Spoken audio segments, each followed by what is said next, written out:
Welcome, everybody, to Great Crossing High School for an 11th Region Boys Basketball Showdown. The Great Crossing Warhawks coming in ranked 4th in the state at 14-3, going up against number 24 Madison Central Indians with a record of 8-7. That's deceiving, as they have played a rugged schedule, including having the distinction as the only team to knock off number 1 Warren Central, and they did so in convincing fashion right after Christmas at the Lexington Catholic Tournament. Things have changed a little bit in the Indians camp since then. We'll get to that in a little bit here as we preview this one. I'm Cal Oakes, along with Keith Greiser for what promises to be, you can kind of forget about the records, because when we were here about 10 months ago, we saw a game that Madison Central certainly hasn't forgotten. They lost in overtime to this same Great Crossing team in the 11th Region quarterfinals. And I would say, Keith, they're probably looking for revenge.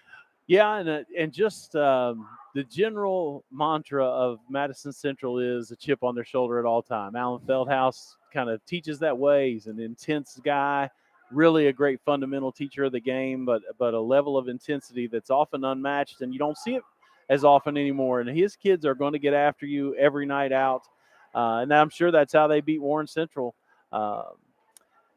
Some talented kids on this team, even though they've lost one of their guys, and they didn't go deep even before they had. No, that's kind of a hallmark of Allen's system too. He'll play his best 5 or 6 guys, and the other hallmark of him, it's kind of like a Norman Dale thing. My team's on the floor. Whatever 5 he's got, he's confident he's going to put out there and beat yours with his. And they have lost Hagan Harrison, who. I don't know how much you follow high school basketball. If you're familiar with the story, he was a transfer student. Wasn't eligible to play basketball last year, became eligible this season, played up through Christmas, and then kind of published on his social media a Dear John letter to basketball, as it were, said, basically, it's not you, it's me, but I'm done. And that was it. And so Madison Central has moved forward. They won their first 3 games without him. They lost to Ashland the other night. I believe that one was on the road to drop to 8-7. But they had a 2-point win over Henry Clay, which is the defending 11th Region champion. From what I heard from Coach Daniel Brown of Henry Clay, Madison Central shot a lot of free throws in that game, which sometimes happens when you go to Richmond. So that might have been a factor there. But they are a team that's certainly still dangerous. They have Jalen Davis, outstanding. Robbie Todd, who's going to go play for A.W. Hamilton at EKU, where his dad is also the women's coach. They got Jaden West, Eli Steele, Parker Mullins, some guys we saw perform in the playoffs here last year. So we know they've got the ability. And Great Crossing, no secret, they are kind of a Fab Five, as it were, with a junior and 5, 6, if you want to count Christian Martin, the first sophomore off the bench. And they have been outstanding. They have been a top 5 team basically all season. Their only losses are to the top 2 teams in the state, consensus top 2 teams.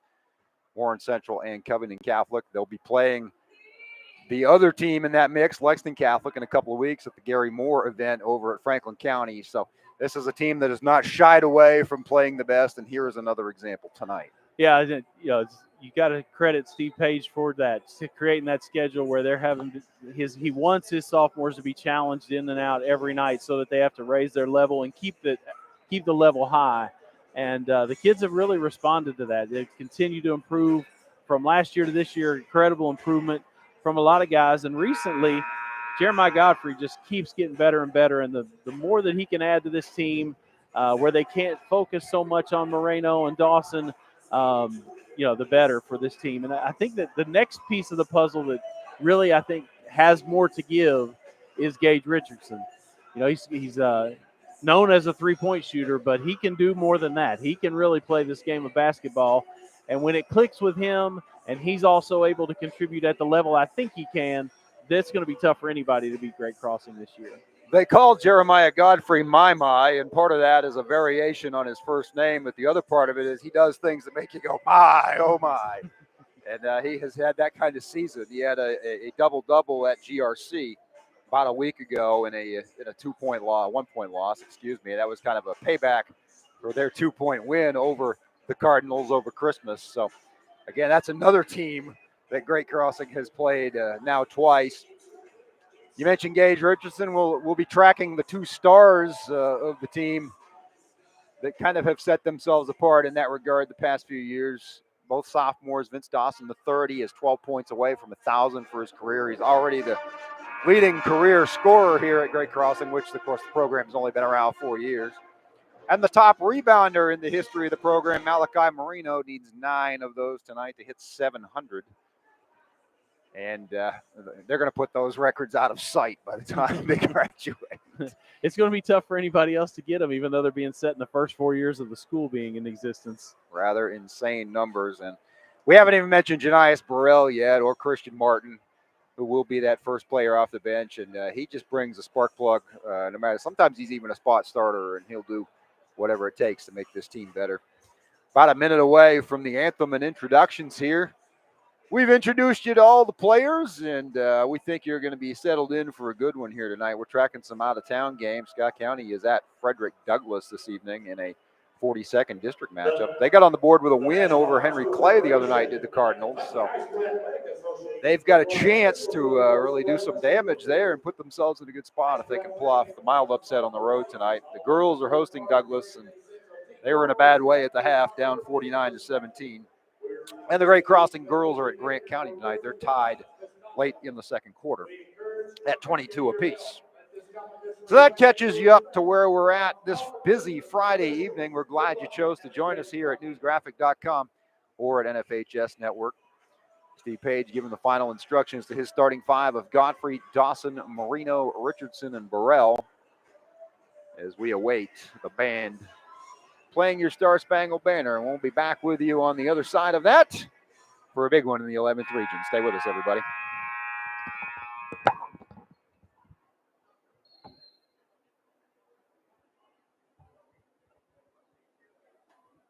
Ladies and gentlemen, at this time, we ask that you please rise, remove your hats as our band plays tribute to our nation with the playing of the national anthem. Directed tonight by the Great Crossing Band Director, Dr. Grant Kessler.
Welcome back, everybody. Cal Oaks along with Keith Greiser. Great Crossing hosting Madison Central. The Warhawks and the Indians set to do battle. The Indians controlled this series in the early years, but a big one late February, early March, as Great Crossing held off Central in overtime to make their first visit to the 11th region semifinals, where they fell to eventual champion Henry Clay. They've used that as the springboard to this season, 14-3. We mentioned the losses. They're all forgivable ones. Number 1, Warren Central. Number 2, Covington Catholic. And preseason number 1, George Rogers Clark. Starters for Central, Jalen Davis, Robbie Todd, Jaden West, Eli Steele, Parker Mullins. Davis and Todd are kind of the 1-2 punch that's remaining, the double-digit scorers. Todd has given Crossing some fits in the past, the regular season game last year. He really got after Malachi Marino and Jeremiah Godfrey and kind of physically dominated that game. But they turned things around here in the rematch. And that's kind of how they beat Warren Central, too, is that Todd was just so physical that Warren Central was kind of stunned by how physical he plays. And I think that's going to be a great test for Malachi and Godfrey tonight.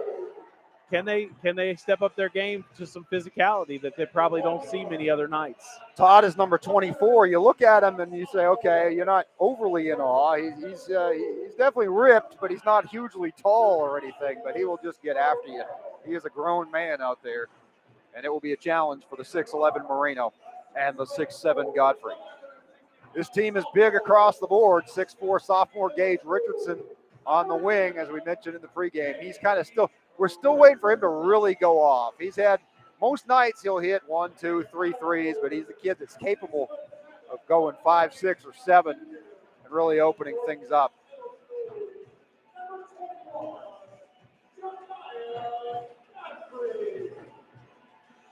It's going to be good to see if Janias can also control the tempo of the game. Sometimes Allen will do a 2-2-1 press where he just wants to slow you down so that you don't get to attack the rim. And to see how the Great Crossing guards handle that pressure, it'll be good to see. Alan Feldhaus, the coach of the Indians. I think the last milestone he hit there was 600 wins. He's got to be around 700 now, as that was several seasons ago. Good to see 2 news crews here. I did see Keith Farmer in the building, so this is a game that everybody wants to know about. This is one that was marked on the calendar. A lot of people, it's not quite anything compared to the Great Crossing GRC rematch a week or so ago, as that was a big media contingent that night, multiple newspapers and just about all the TV stations. But this one, a good one as well. And we are underway. Madison Central wins the tap. Todd has it, and he will drop it off to Parker Mullins, who's running the point for Central at this time. Eli Steele now with it, guarded by Richardson. Steele in trouble. Now he finds Jalen Davis, who has Dawson blanketed all over him. They'll work it inside to Todd. Todd blocked by Marino to start the game. Gets his own rebound in the corner. Central still with it. Little drop off, little head fake, little drive, and a bank layup along the left baseline for Jaden West to make it 2-zip. Opening possession fruitful for the Indians, and now Burrell with it. Janias taking his time, finding Richardson in the corner for a 3. It's in and out, rebound. Marino gets it back to Dawson. Dawson drive, floater. Back rim, no good. Tipped in by Godfrey. That's really attacking the boards right there. That's the advantage. Marino got an offensive board and then credited with another one on the tap, and there's a steal by Dawson. Dawson will take the 3, in and out, no good. Rebounded Central. Minute 15 gone on this one, 2-2. Steal by Burrell. 2-on-1 momentarily. Blocked, though, and it went off of Central.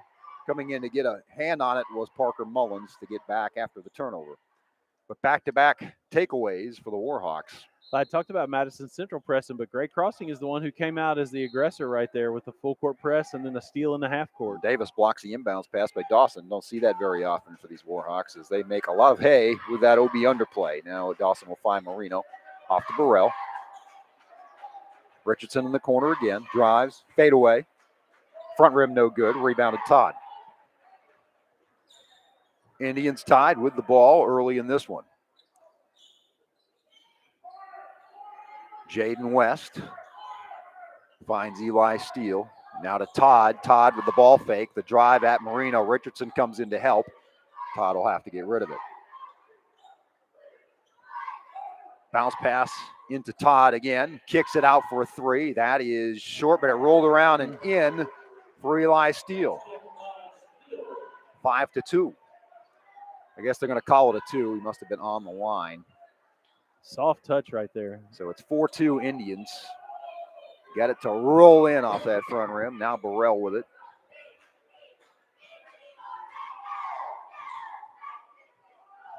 You were right, as the Indians slowing it down successfully here. Burrell not taking the bait right now. They'll find Richardson in the right corner. Back to Burrell. Burrell drives into traffic, stops. Tried to get it to Dawson, but it was stolen away by Davis. 2-on-1. Davis ahead of the pack, dishes it off for an easy layup by West. That is 6-2. So Central off to a quick start.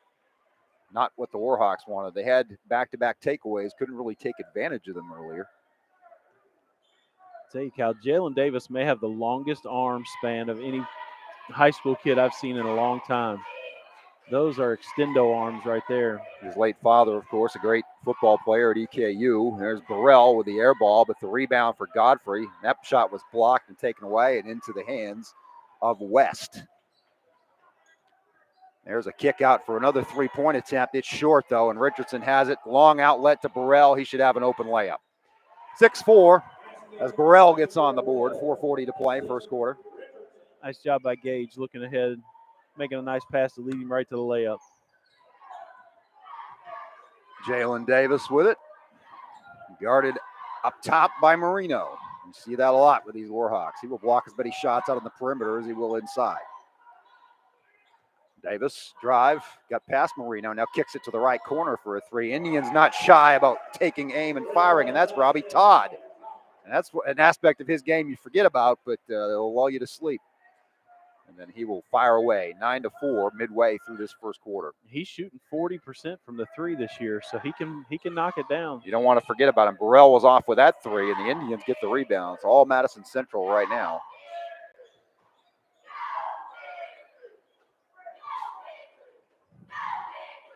West. Back to Mullins. Mullins to steal. Over to Davis. Guarded by Dawson. Been a half-court game so far, and Madison Central has used that to their advantage. Controlling the tempo to this point. 3:30 remaining first quarter.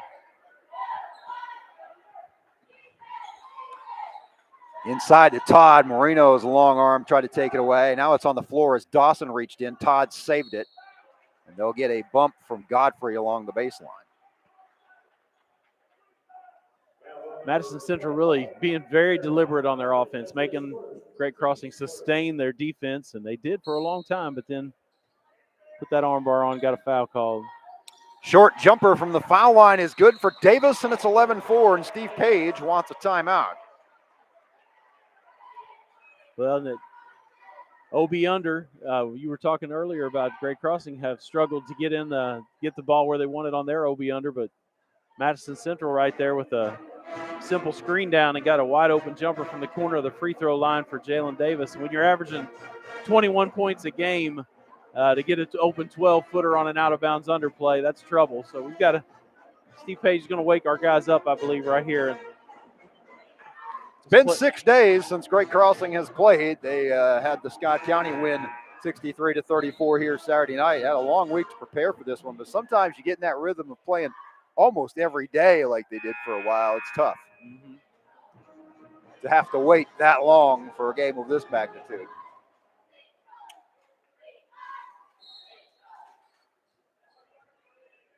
Warhawks will bring it down the court. Leisurely pace for Burrell. Now he'll find Dawson. Spins, and that's going to be, what are they going to get? Offensive foul. As holding his position was number 22, Eli Steele. Second foul on the Hawks, first on Trey. 2:58 to play first quarter. Warhawks trail by 7. That's a miss and a second tip, and now a third opportunity for West. Slipped out of his hands. Richardson has it. Christian Martin in the game, passes up a three to give one to Gage. Richardson in and out. Martin chases the rebound, gets fouled from behind, and he'll go to the line. Eli Steele will be called for the first personal on the Indians. Nice rebound right there by Christian. Just sneaks in there behind everybody. They're all worried about blocking out Malachi, and he sneaks in there and gets an offensive rebound. Christian Martin, that unorthodox lefty shooting style of his, leaves the first one on the front of the rim. He'll have a second. Clock stopped at 2:40 in the opening quarter, 11-4. Central on top.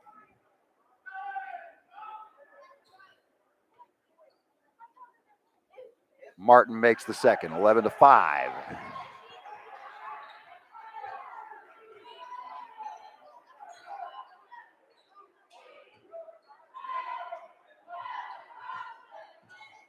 Oh, wow. Taken away by Marino. We're going to see a dunk, folks. Yes, sir. That was a great hedge by Malachi. Stepped out when his man set the ball screen and just took the man by surprise. I think he thought he was going to lay back in the lane, but Malachi aggressive on the and trapped in the corner, and they will get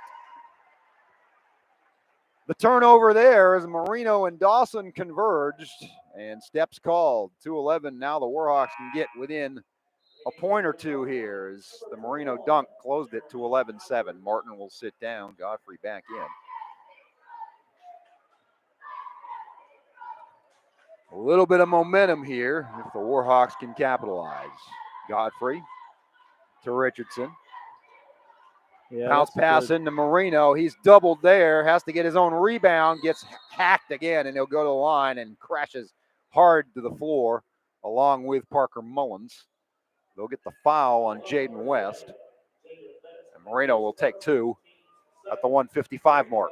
Really good offensive set by the Warhawks there. The Madison Central is switching every screen. So if they can have Malachi set a screen on number 20 there, Parker Mullins, and then roll to the rim to post him up, he has a distinct size advantage.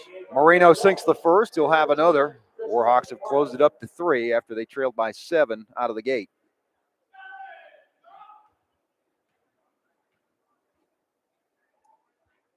Misses the second. Tribe gets the rebound. Steele with it.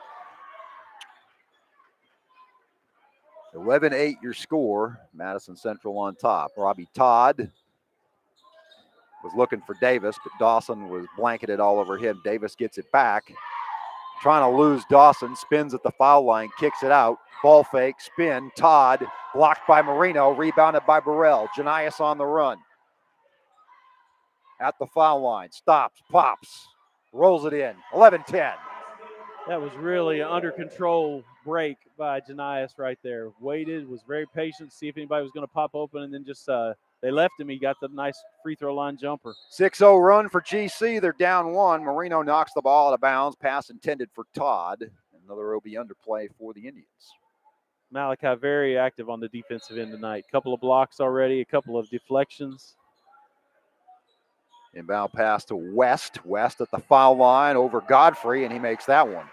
West has 6, and that snaps the 6-0 run. It's 13-10. Madison Central, clock at a minute as Burrell crosses the half-court stripe. Bounce to Dawson. Martin back in the game has it. Guarded by Mullins. Now he finds Burrell. Marino up top. Good movement by Burrell on the back cut. Now he is guarded. Has to dish it off to Godfrey, and Godfrey will draw the contact from Steele. So Warhawks, after a rocky start, doing a good job getting the shots they want here, even if it means having to earn it the hard way at the free throw line. 39.9 seconds left.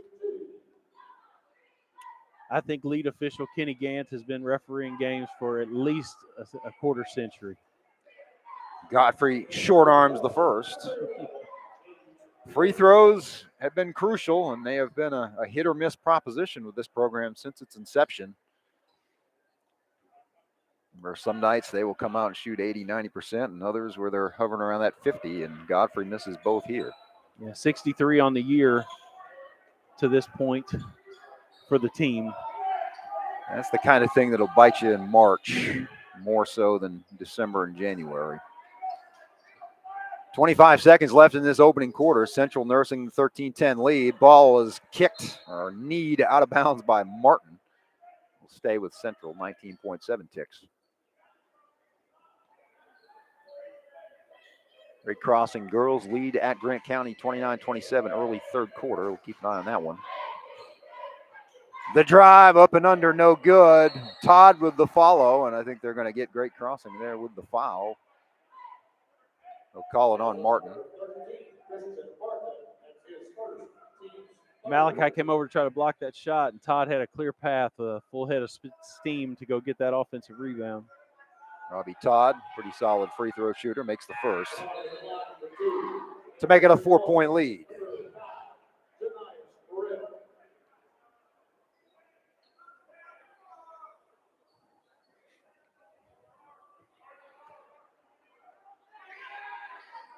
Todd misses the second. Moreno palms the ball and gets it off to Martin, or Richardson rather, who will find Burrell. Now the long pass to Dawson. Burrell has 3 seconds. He's got to find Dawson on the wing for a three that's short. Godfrey didn't have time to go up with the second opportunity. Your score after one, Madison Central 14, Great Crossing 10. Yeah, slow start for the Warhawks. We got down early and fought back and have played them fairly even since that beginning. And but I think now that they've got their feet underneath of them, I do think that we have some advantages we can take advantage of with, especially like I said with that ball screen. If Malachi can be setting the ball screen and roll to the basket, they've tried to post up Vince Dawson several times and have been unable to get him the ball down on the block. Slow starts have been something that also have cropped up from time to time for the Warhawks. They were down 14-0 at GRC last week before coming back to tie that one in the fourth quarter. So this is not uncharted territory. And those are the kind of things that right now is a great time when you have to figure out what's going to push the buttons to make those things better. Games like this where you, like you said, they've been off for 6 days, coming back in and playing a really tough team like Central. You better be ready. Great Crossing only 4 for 13 from the field. That is uncharacteristic, 30.8%. They're 0 for 5 from 3. That's way too many threes anyway to begin with. And the fact that they're not going down only complicates matters. Warhawks will have it to start this second quarter.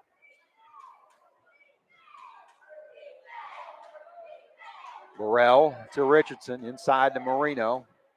Posting up on Todd, gets some help and a takeaway from the redhead, Mullins.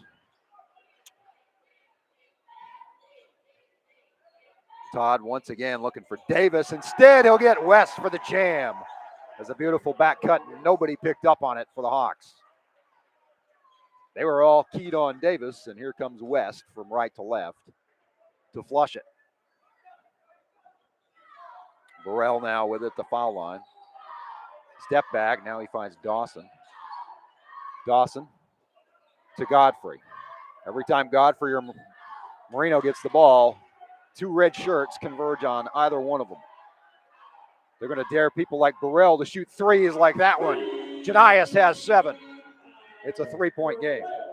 Now he seems to step up sometimes just when they need it, and they needed that 3 right there. It's good to see it go down. And that's a good 3. It was an inside-out 3, and that's the kind of threes that Steve Page wants to see, not the hurried ones, not the just because threes, he calls them, as if there's an imaginary shot clock. Indians up 16-13 with the ball. Mullins finds Todd.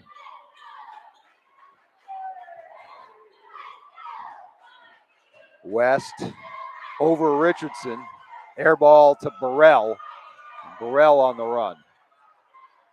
Runner from the foul line, not the shot the Warhawks needed. They had numbers, but they also had time. And Davis will get the breakaway dunk. So both buckets in this quarter for the Indians are dunks, and they're up 18-13. We're used to seeing that from the other side. That was a tough sequence right there. We had all kinds of numbers on the offensive end and didn't get the shot we wanted, and it turned into a dunk at the other end pretty easily. 4-point swing, and now it's a 5-point lead for the Indians. And now what do we got, a whistle? Something on the floor. Okay. Clean up on aisle 5. 5:56 to play in the half. Madison Central 18, Great Crossing 13. Richardson inbounds the ball to Burrell.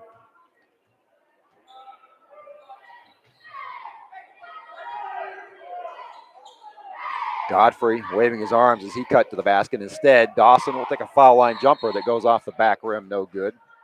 They'll get a foul on the floor on the Indians. They'll call Mullins. They've made it tough for Trey so far. He hasn't gotten a clean look at the basket yet. They're up in his stuff right now. It'd be good to see how he responds. The Stars have been under a blanket. Marino finds Burrell, who leads the Warhawks with 7 points. Dawson inside to Godfrey. Godfrey, yeah, they're going to say he led with the forearm, and he did. That's an offensive foul on my mind. It'll go the other way with 5:36 to play in the second period. Biggest lead has been 7 for Madison Central. Right now they're up 5 with a chance to go back to that 7-point differential or perhaps more. Great crossing, hopping in a 2-2-1 half-court trap right here. Mullins bounces it to Todd. Todd kicks it out for a deep 3 for Davis, and it is an 8-point lead, biggest of the night for the Indians.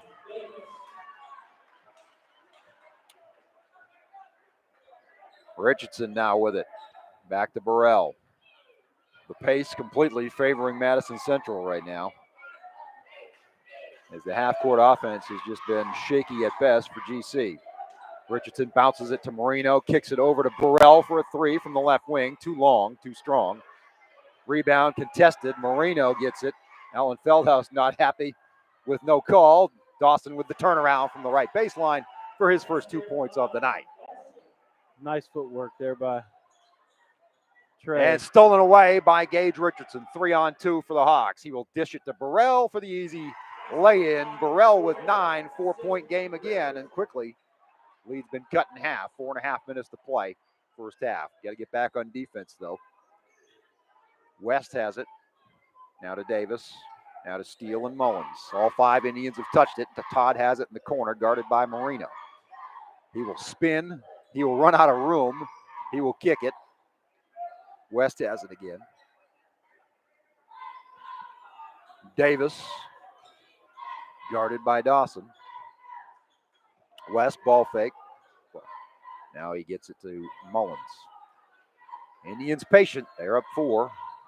Past the halfway mark of the second period. Jaden West, strong take. Lost it, but Todd has an open 3. Coming out late was Godfrey. Todd missed it, fortunately for the Hawks. Richardson saves it to Dawson. Chance to cut it to 2. Trey drops it off to Burrell. Burrell drives, strong take, but he missed it, left it short. On the layup, uncontested. He split the defense. It's kind of like when you're a receiver and you try to turn with the ball before you catch it, I guess. Yeah, he had a pretty clear path to the basket and did more than he needed to, I thought. He didn't really need that double pump. Todd gets swatted by Godfrey as he thought about taking a foul line jumper. Indians recover. Now Davis. Todd tried to ball fake Marino, and now Godfrey guarding in 3, which is missed by West, and Marino tears it down. So the field goal percentages have been low both ways now, as Central has missed a few. Settled from outside, which you would expect against the tall Warhawks. Godfrey draws a double team, throws it away. Did Davis get a hand on it? I think they're going to say it's Indians' ball, and it'll be all the way down at this end. Yeah, they're trapping the post every time we throw the ball in there. I think if somebody would cut right down the middle of the lane, they would be available for an easy one. We're standing still and holding our hands up on the opposite, like we want to skip pass, and that's not necessarily the best option right now. We've got to get something going toward the bucket.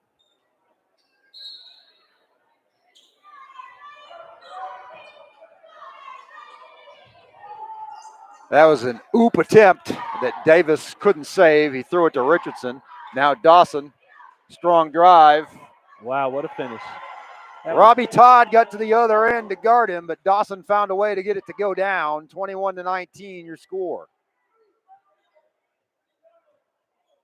Crossing has a chance to be in this one at the half, despite it not being one of their better halves. Todd with the hook, though, in reply. He has 6. I think Todd's eyes have lit up since strong Malachi's take on the by bench. Gage Richardson to get it back to 2. Gage, we see him take a lot of threes, but he's capable of getting the rim. He did so there. There's another open 3 that's long by Mullins. Martin trying to contest the rebound, got kicked around, and now to Burrell. Chance to tie or go ahead for the Hawks. Up ahead to Martin, who lays it in. 23 apiece, and Christian Martin has 3 points off the bench. Basically the only reserve in regular time for these Warhawks. Now a steal by Burrell and the easy lay-in. He's not going to double pump that one. 11 for Janias, and GC is on top. They trailed 11-4 to start this one. Since then, it's been 21-12. There was a bounce pass to Todd that he couldn't handle. Not Todd, excuse me, Steele. Now Davis puts up a short arm. Now Martin with the long rebound. He will throw it to Burrell ahead. Central got back to knock it out of bounds into the cheerleaders. It will be an OB underplay for the Hawks with 44.8 seconds left. And all of a sudden, Great Crossing with the lead and the ball coming down the stretch in this first half. They've been able to speed up Madison Central, and it's taken them out of their comfort zone a little bit.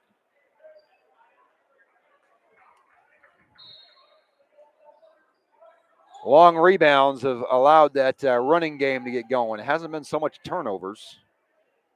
But Central's been one and done an awful lot more here in this second quarter. They had 2 dunks. They've only had 2 other field goals since then. 30 seconds to play. Great Crossing could be content to nurse the lead here and take 1 shot. They'll come out and guard Burrell a little bit, but no count going on. He will get it to Dawson. 18 seconds to Martin.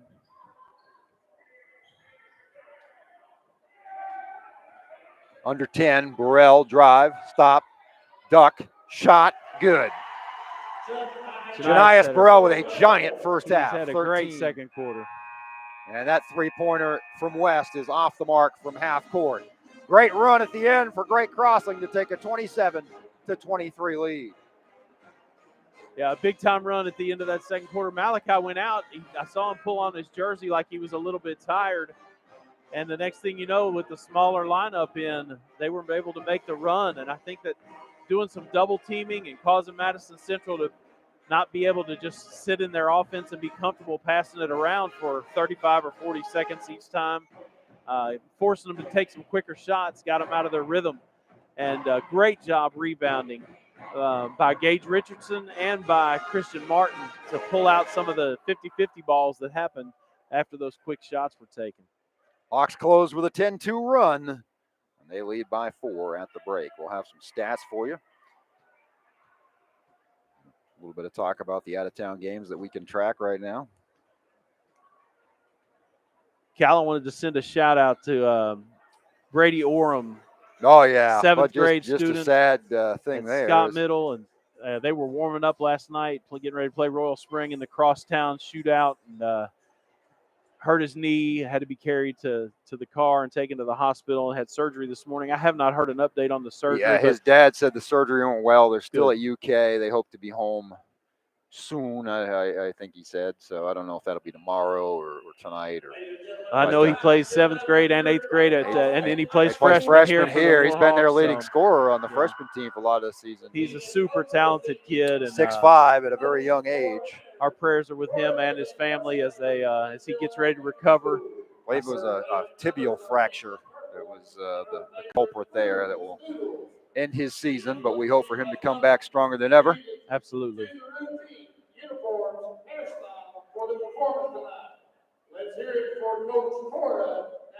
Great Crossing dance team getting ready to take the floor. Another celebrity in the house, as I saw Michael Moreno is here somewhere. Always good to see Michael come back. They had a big win. They've had 2 back-to-back huge wins against, now over Florida Gulf Coast recently. Gulf Coast last night, wire to wire. They jumped out 10-0, and then it was they dominated. They got up by as many as 20, 22. They beat Liberty on Sunday, so they've beaten 2 other teams at the top of the A-Sun. They will go after the big dog tomorrow in the Stetson Hatters in a battle for first place at Baptist Health Arena. And things really going well. 4-1 in the conference for A.W. Hamilton's boys. Cooper Robb has been playing well. Michael, you could tell it was their night. He made one fall-away 3 from the right corner, just falling into his own bench. So that's one of those things that, okay, if that goes in, it's probably going to be EKU's night. I'll tell you who impressed me. Turner Buttry hit 6 threes, and they were like Trent Gilbert type threes. They were from as soon as he caught the ball, from all angles. He didn't have to be looking at the rim. That kid impresses me as a true freshman. And they gave the belt to both of the freshmen, right? The little all guys. 3. There's two others. I can't even remember all the names now. But I'll tell you what, that's the difference this year. is the depth on that team. Last year they had so many injuries and so many guys that were kind of, whether it's sickness or injury or kind of checked out as happens now in this day and age in the second semester. But everybody seems to be all hands on deck there to make a run. And that bodes well for the Colonels. Grant County up 40-36 on the Great Crossing girls with a quarter to play. That one has been back and forth all night. Great Crossing will need to pull one out in the fourth quarter. They did that the other night against Madison Southern.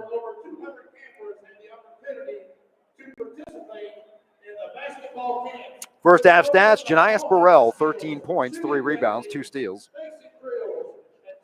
Trey Dawson with 4. He is now 8 away from 1,000. He was 2 for 6 from the field. Burrell, high volume there. He was 6 for 11 in that first half. Hawks were only 1 of 7 from 3. Burrell hit that. Martin, 3 points. Marino, 3 points, 5 rebounds, 2 blocks. Richardson, 2 points on a driving layup. He also has 3 boards and 2 steals to go with 2 assists. And Godfrey with 2 points, 3 rebounds. Turnovers are just about even. 7 for Madison Central, 6 for Great Crossing. Great Crossing's field goal percentage warmed up a ton. They went from 4 for 13 in the first quarter, 8 for 12 in the second, 12 for 25 from the game, 48%. Madison Central shooting 45.5%. They are 2 for 7 from 3, 1 for 2 from the line. Great Crossing has left 4 points at the charity stripe, 2 for 6. Scoring for the Indians, Jaden West with 8, Jalen Davis with 7, Robbie Todd with 6 points, 4 rebounds, 3 assists, Eli Steele with 2. That's where we're at halftime. Tonight's player of the game presented by Coldwell Banker McMahon Brett Halverson. Reach Brett at 859-421-1047. Right now, Janias Burrell in the catbird seat for that one. But yeah, he had a really strong second quarter. Under control. He has been a spark plug and able to penetrate the Madison Central defense and get to the middle. He's been able to knock down a couple of shots within the lane after a head fake or 2, but he's also been able to distribute the ball well and a couple of steals on the defensive end. He's having a great game so far. It's fun to watch him play. He's such a little spark plug and gets the energy going for the Warhawks.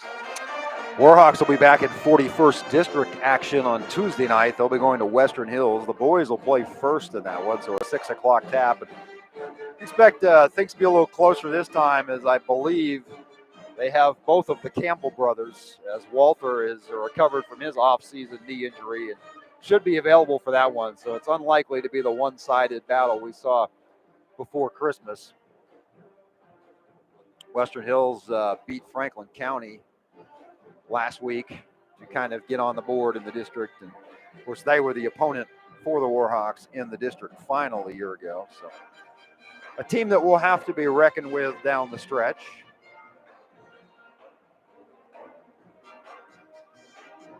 Well, a good win for Scott County the other night, Keith. We were talking about that off the air, and it just really changes things when you can get on the board first at home, hold serve against a team like Henry Clay that won the region last year. And, you know, put yourself in a situation where you go to Douglas tonight, and it's not an all or nothing thing. If you win, great, you're in terrific shape.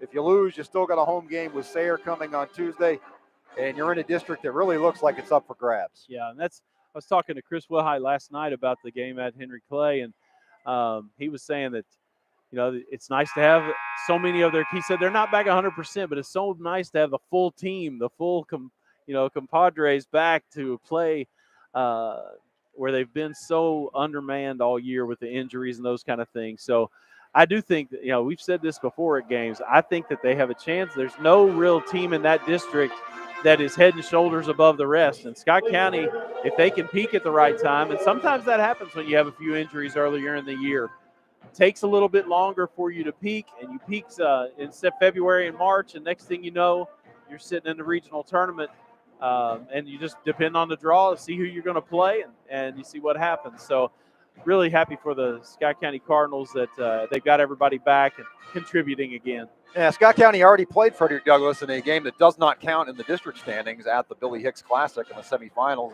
They just got off to a slow start that night, but they really stormed back and were within about 7 points with a couple of minutes to go. And it certainly didn't look like it's an unwinnable game for them, especially as they continue to improve, continue to get things together. You know, for so much of December, we saw a team that didn't even have a point guard. And now the other night you had Daquise Brown and Jay-Z Middleton kind of playing off one another.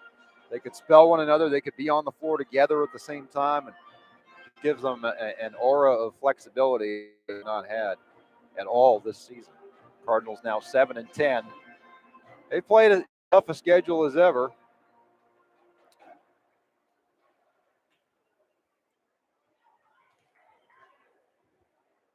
I'm going blank on his name, but the semi-post player for Scott County, the guy they play at the post. Lamarion McGrath. Huge Must career have had an night. incredible game. He had, if memory serves, 19 of his 24 in the second half. Career high 24, player of the game the other night. Just made a couple of threes to get his confidence early, and then just was a force beneath the basket, getting second opportunities. Strong from the line, 10 for 12. Cardinals only missed 2 as a team all night. I believe they were 20 for 22 or 22 for 24 or something crazy like that. Cardinals have been working on free throw shooting. We saw the girls have a game where they were 27 for 31 a week ago here on the network. So that's something that'll never betray you. I've always said, you know, that distance between that line and the height of that rim never changes. You get the freedom to take as many as you want on your own and make the muscle memory count. Wanted to track that score for you tonight over at Douglas, but last I knew on the NFHS stream, the scoreboard bug was not working at Douglas. Fortunately, we're able to watch the Great Crossing girls because they have the static camera on their scoreboard up in Dry Ridge. Grant County still leads by 3 with 6.5 minutes to play. We're going to start the second half in this one. It's been good so far. Madison Central broke out 11-4. But a 10-2 run at the end of the half has put the Warhawks on top, 27-23. Parker Mullins will inbound the ball to Robbie Todd, and we are underway. Second half action here at Great Crossing. Jalen Davis, a 3. Dawson late to come out, but Davis left it on the front of the rim, and Moreno tore down the rebound. One and done has been the theme for the Indians since early on. Good defense by the Warhawks there. They try to go back door, and they've gotten us on that a couple of times. Godfrey trying to throw it to Moreno, instead threw it to Davis, and back come the Indians.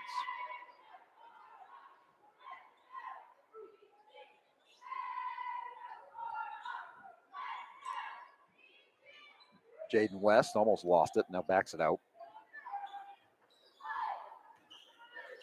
And tries to drive on Godfrey and got tripped up. Both players crashed to the floor. They'll get Godfrey for the foul, first of the half for either team. And that is the third on Jeremiah. So you may see Christian Martin. In fact, no sooner do I say that, as Christian is off the bench and up to the scorer's table, and Godfrey will sit down for a while. Good news for Great Crossing. They've got Moreno out there still. It doesn't change everything. Moreno, as if on cue, blocks Davis on the OB underplay, and Burrell up ahead to Martin. Threw it away, but Martin stole it back and threw down the left-handed hook. He has 5 off the bench. Biggest lead of the night for the Hawks is 6.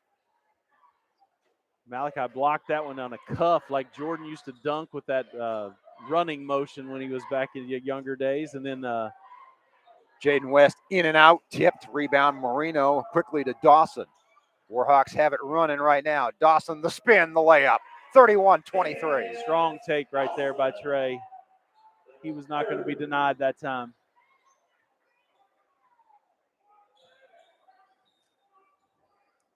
Warhawks getting to run a little bit, and that's when they've been at their best. They have extended this run now to 14-2, and there's a steal by Burrell. 3-on-2. He will dish it to Martin over in the corner. Martin thought about a 3, drives it, bounces it to Moreno, gets it taken away by Todd. Warhawks had a chance to go up double figures. Instead, steal the other way for the Indians, now to West. They had the numbers on that break and just couldn't figure out which alley-oop they wanted to throw, and by the time they decided, they didn't have numbers anymore. Steal, back to West. West drive. He got past Martin and laid it in almost uncontested. Team high 10 for Jaden West. It's 31-25 crossing, 5:45 to play in the third period. Christian Martin lobs it into Dawson, but it got tipped by Todd and taken away by Steele, and now Burrell gets a hand in there and called for the foul. The reach on Burrell will be his first foul. Second team foul on the Hawks. Indians haven't had one called against them yet in this half. They're really good at playing physical defense without fouling. That was tough defense in there on Trey Dawson on the post-up move. We talked about Robbie Todd. He's just a hard-nosed competitor. He'll take the foul line jumper there. That's too strong. Rebound to Martin. Christian Martin's played very well every time he's been in there, which has been most of this game because he's pretty much been the sub for whomever Steve Page can't afford to have in there at that moment, whether it be because of fouls or other. Dawson with the hesitation, the drive, and the easy lay-in. He is at 996 for his career, and the lead is back to 8. Used that ball screen well and got shoulder to shoulder. Marino alone on Todd, swats it to Burrell. Burrell up ahead to Richardson, uncontested, all alone. Timeout, Allen Feldhaus. 10-point lead, Warhawks. Nice spurt ability right there. Malachi being very aggressive on the block shots and bringing his arm down, which can sometimes get you a foul, but he's cuffed the last one, and then this one knocked it down where Janias could get to it and advance it up the floor quickly for an easy layup from Gage. Stretched it out to a 10-point lead. Feldhaus with a timeout, try to regain some confidence in his troops, but as long as we can continue to hold them to one shot and done, I do like our chances. I don't know that they're going to beat us on their first shots right here, and we've done a nice job of blocking out. I would guess that the rebounding stats are going to show that when we come to the end of this quarter.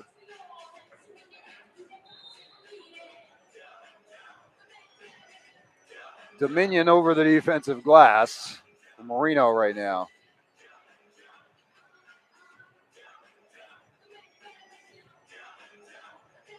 Looks like Central's going back to the spread offense. They started this at the beginning of the game and tried to take Malachi away from the basket.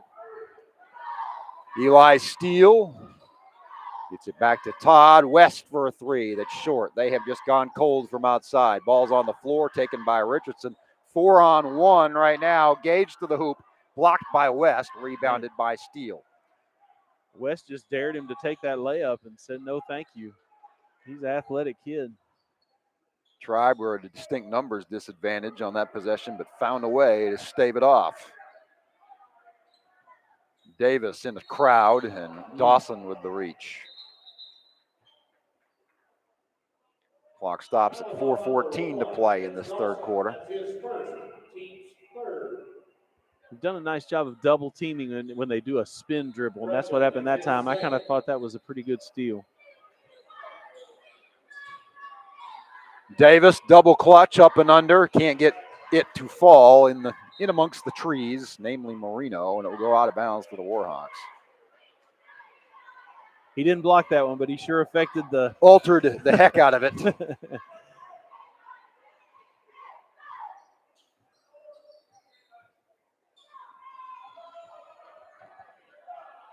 Christian Martin and one. Off balance, just tough, hard-nosed play from number 13 on Friday the 13th. And he caught that at the free throw line, and I didn't think he had the advantage, but he just played strong with his left hand right there, and nice finish. Can't complete the three-point play, and the rebound comes down to Steele. Lead is a dozen, biggest of the night. The run is now 20-3, I believe, or 20-2, actually. It was 23-17, Madison Central at one point.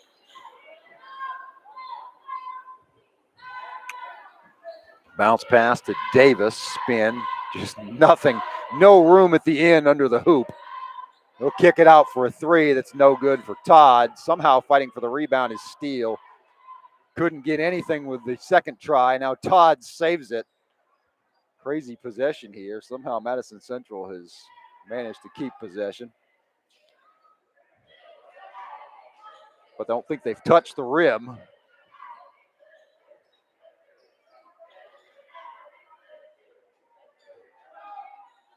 Davis, that's one way to get back on the board.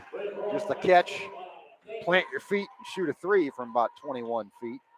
Davis has 10, and the lead is back to single digits, 37-28. I think that was one of those no Yeah, shots. I don't think Allen really wanted it to go in, or wanted it to go in. Didn't want to shoot it. There's a drive and dish from Dawson to Marino. Marino has a quiet 5 points, but his work on the defensive end has been peerless. Back to an 11-point lead. Steele, baseline drive, floater, can't get it to fall. They're going to get Burrell, I think, for the foul on the way by. So second on Janias. That's the fourth on the team this half. 2:26 to play. Steele will go to the line and try to cut this back to a 9-point game.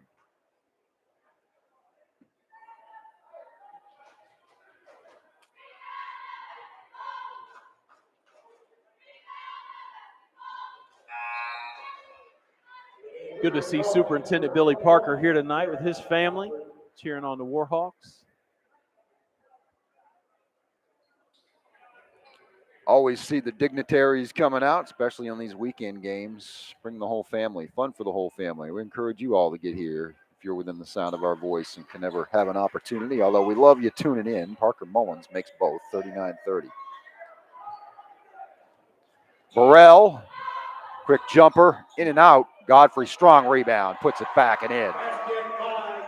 Central jumped into that press and handled really nicely by the Warhawks. They broke it and got a 2-on-1, and there was nobody there to stop Godfrey. Davis with another deep three. Heat check is no good. Ball on the floor, Burrell rebound.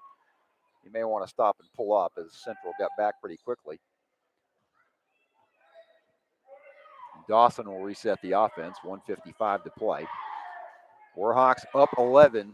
It's an 18-point swing from the start of the game. What a play, what a move, what a spin by Dawson. Wow. Steve Page will take a 30.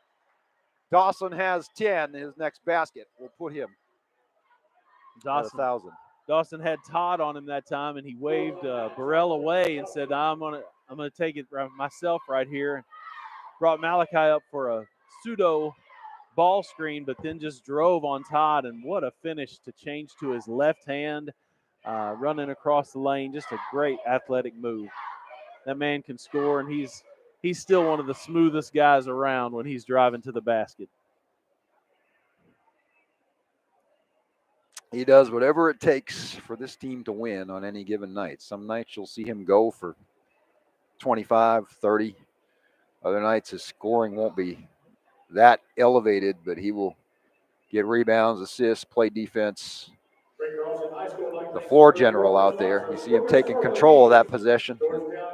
He sure enough took control of it. 43-30 is your score.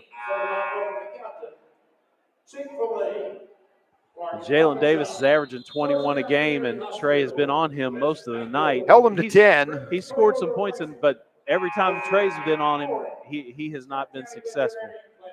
Playing some really good defense. Quite often you will see that. Trey drawing the other team's leading scorer / best athlete, which isn't always the case for a player of his magnitude with his offensive skills. Sometimes you see teams will try to save you from having to spend that much energy.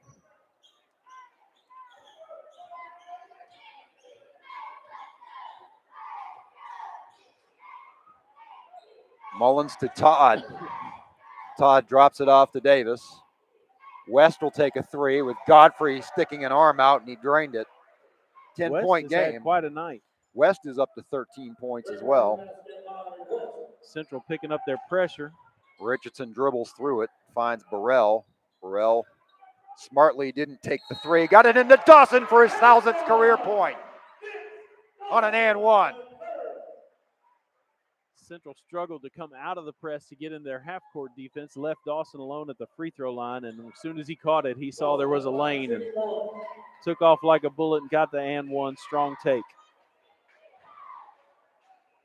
Missed the free throw. Warhawks ball. Malachi got a tip, and Madison Central could not save it in time. Basket by Vince Dawson. He has become the boys' first ever First in school history, the girls had Braley McMath and Timmy Williams, and there is the inbound pass from Richardson to My for the Duke, 47-33. Man, he was a long way from that basket. Threw it down with those long arms. That was a great play. He has a ceiling that is almost as high as the one he can jump to. There is a strong take from West, swatted by Malley. Richardson on the run. Warhawks going to rip this one open, although a steal by Todd, but threw it to Dawson. And Dawson lays it in. 10 this quarter, 14 on the night. Lead is 16.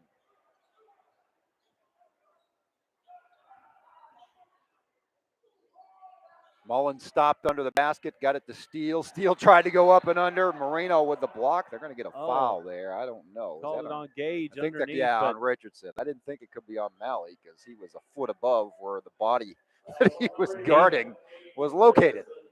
He tried to put that ball through the backboard as he blocked it and pinned it up there. I mean, I've not seen Malachi that aggressive on a block in a while. That was impressive.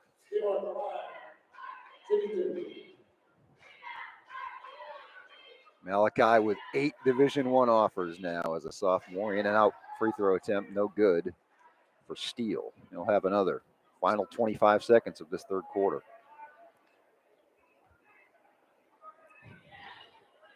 Eli Steele makes the second for his third point of the night.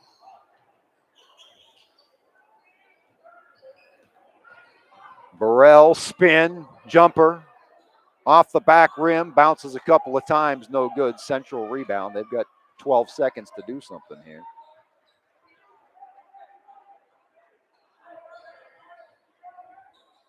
Davis on the wing, Steele, off balance, no good. Marino comes down with the rebound at the horn. 49-34 is your score.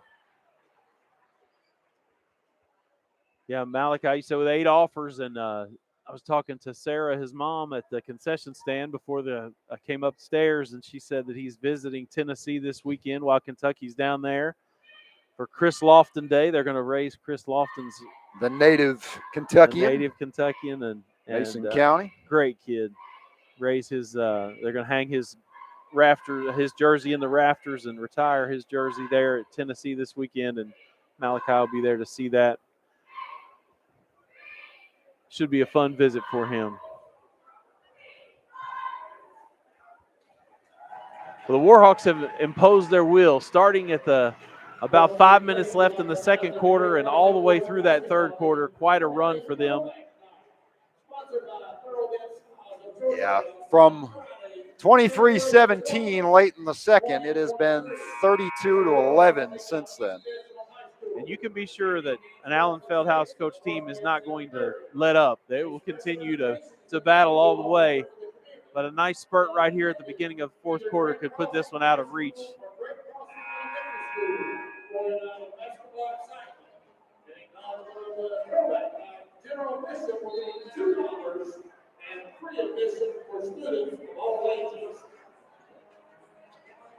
We'll be back on the air next Saturday. Long break until then, but we've got a doubleheader that night. Over at Scott County, the Dan Cummins Classic. Great Crossing will go up against Louisville Moore. I believe that's a 6 o'clock start, and then at 7:30, Louisville Male will go against the host Cardinals. Into Dawson to Marino, Marino fighting for the rebound, but it comes down to Robbie Todd.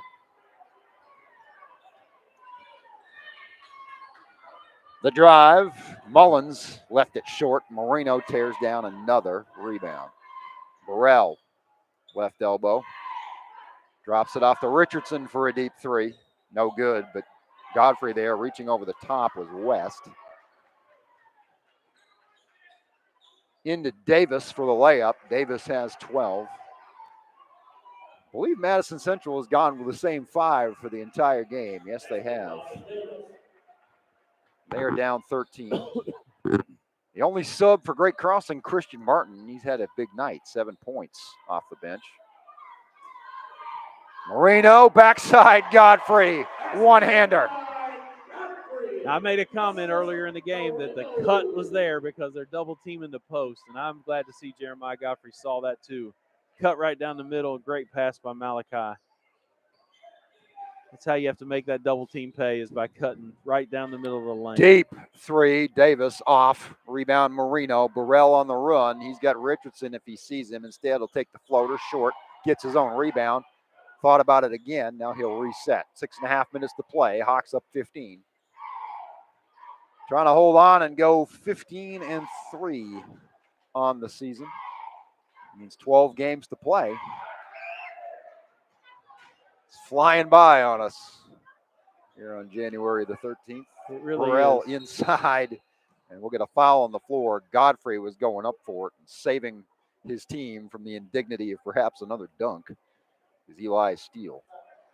Foul on number 22, Eli Steele. That's his third, team's third. Richardson to inbound it. Godfrey on the wing. Dawson spins. He'll take a three. No good. Rebound to West. Under 6 minutes. Indians need points in a hurry. They've done a good job on Robbie Todd tonight. Mullins takes an open three that's off. Good rebound by Steele. Kicks it out to Davis for another long attempt, and it's good.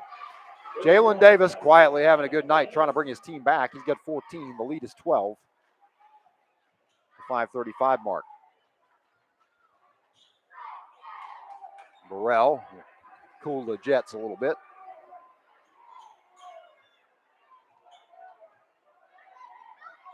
Great crossing. Girls up 3, under 2 minutes to go up at Grant County. And we'll try to track that one during the breaks in the action here. Marino with the take.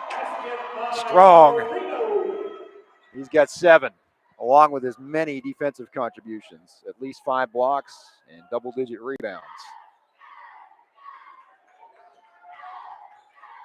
Davis will try it again. Burrell was in his face. He missed it. Richardson on the board, but he stepped on the baseline.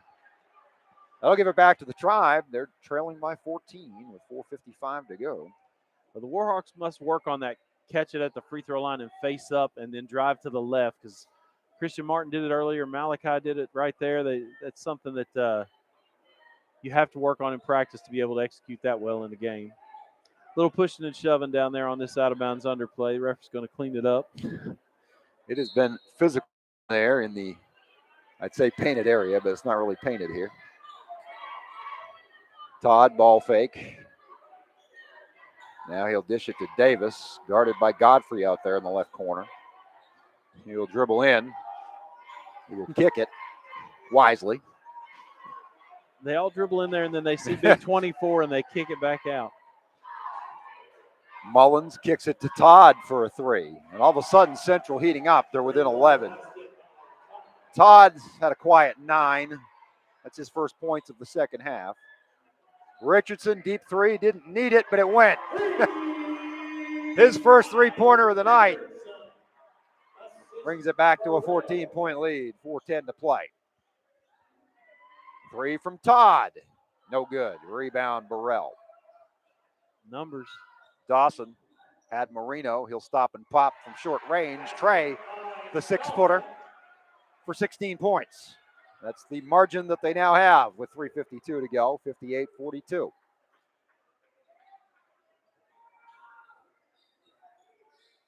Davis in trouble, dishes to Todd for another 3. No good. Godfrey swung his arm down to try to snatch the rebound, and it went off of him.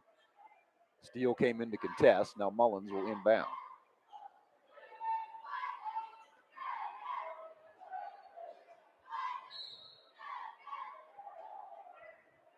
Davis to West for 3. It's been all 3s and few of them going down right now. They fight for a rare offensive rebound on the perimeter. It's Steele now giving it up to Davis. Davis will drive, a rare moment where he saw a lane and got it up and under Marino. 7 this quarter for Davis, team high 17 on the night. 58-44 GC, 3:10 to play.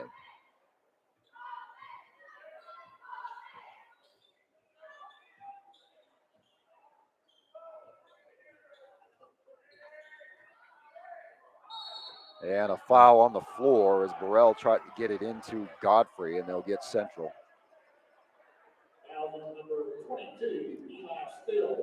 They threw it in and pushed him right in the back. Didn't want Godfrey to have that position.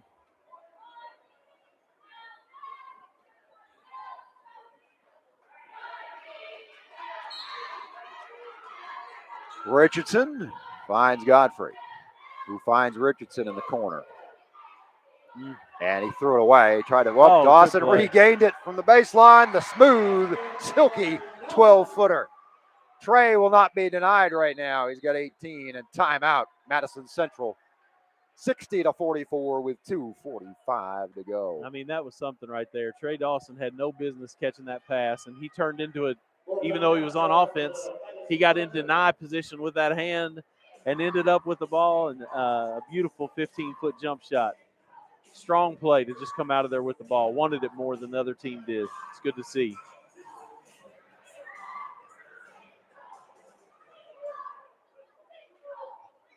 .245 left. Warhawks up 16. Crunch time here at an 11th region battle, but it's in the hands, the capable, strong hands of the Warhawks right now. They took command late in the second quarter. Scored 10 of the final 12 points to go into the locker room with a 27-23 lead. Stretch that out in the third quarter with a 22-11 gain. And that lead has hovered between about 11 and 16 throughout the entire fourth quarter.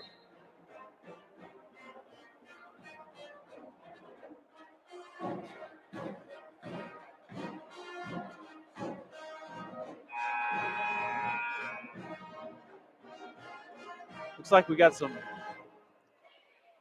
blood on a jersey or something they're working on down here with Godfrey trying to spray the special juice to make sure. Trying to clean him up. Yeah. Now they're going to have to take him to right now they got 4 players on the court. They may be getting an alternate jersey. I don't know. They'll have to find one that fits him. Martin will check in.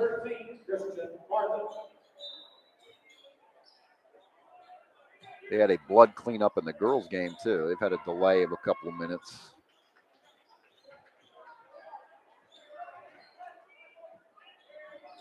Davis kicks it out. Drive. West. Fade away from the elbow is good.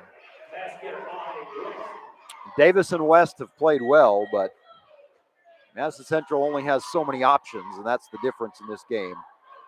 As GC's 6 have all made their contribution from time to time in this one. Inside to Marino, missed it, tried to tip it back, still reaching for it. Now Burrell has it, short jumper, good. Too many opportunities if you're Central.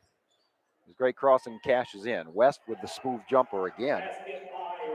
He's got 17. The deficit for Central is 14, and we're under 2 minutes.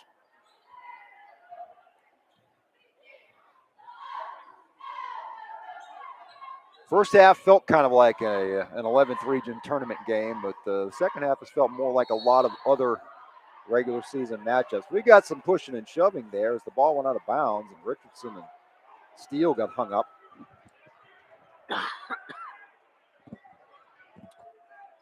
Referees conferring right here. Be interesting to see what they do with this. They're going to call it double. They got a T. They call Burrell? He was nowhere. They call the technical on Burrell, which is interesting. I don't know if that was for words or.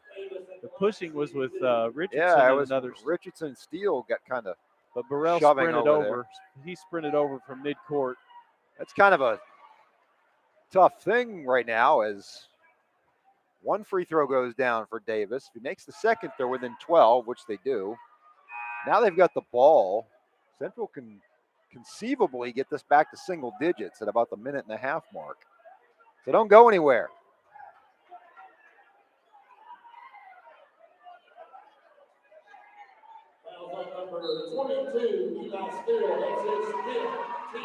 Eli Steele has fouled out.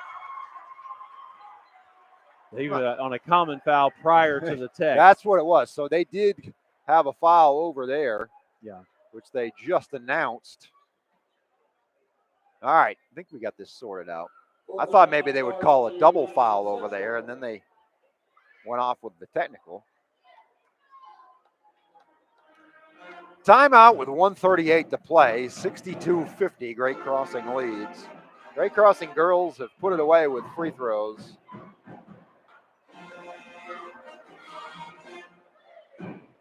"57-52 is your final. As another close one goes to the Lady Warhawks. They are 11-7 on the season.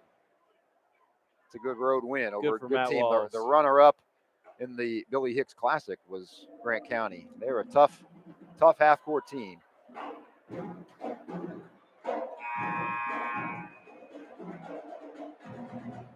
So, Cal, is this the first sub that Madison Central has had today with the foul out? It is. It's forced whether they like it or not. That's right. Well, he could have said, my team's on the floor, like you like to say. He could have played with 4. Yes, my team is on the floor.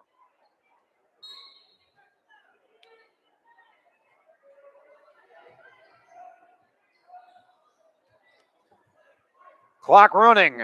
About a minute and a half to go. Todd has it. He'll find the sub for an open 3 coming in cold and missing it. Number 5, Landon Ray. Rebound, Great Crossing. Burrell drive into traffic. He will use his body to get position and get called for the foul.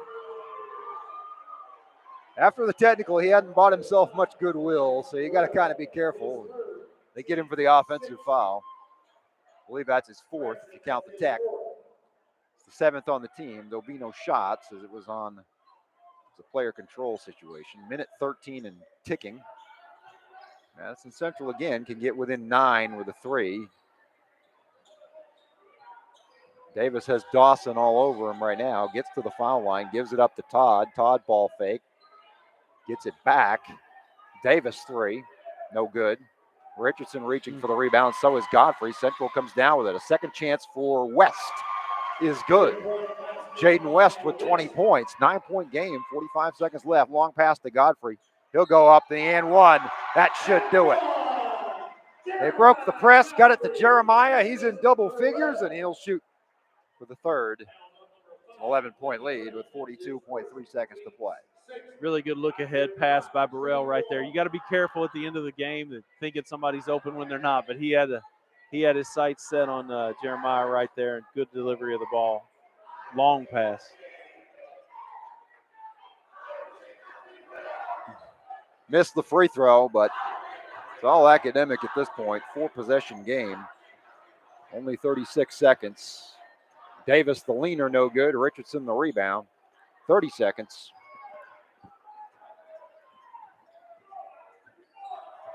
It's a tough call, but I'm going to give the Coldwell Banker Brett Halverson player of the game to Janias Burrell for the overall effort tonight.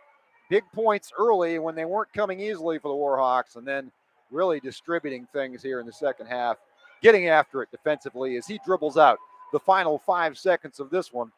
Your final score going to 15-3 on the season. The Great Crossing Warhawks 64, the Madison Central Indians 53. Big congratulations to Vince Dawson. 1,000 points. Going over the 1,000-point mark. As a COVID sophomore. A lot more games on his agenda.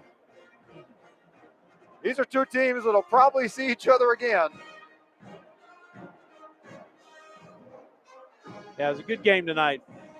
Madison Central came out early with a lot of energy and took a lead at the beginning of the game. And then as Great Crossing kind of settled back in, and it's been 6 days since they played, Janias Burrell really led them at the midway through the second quarter.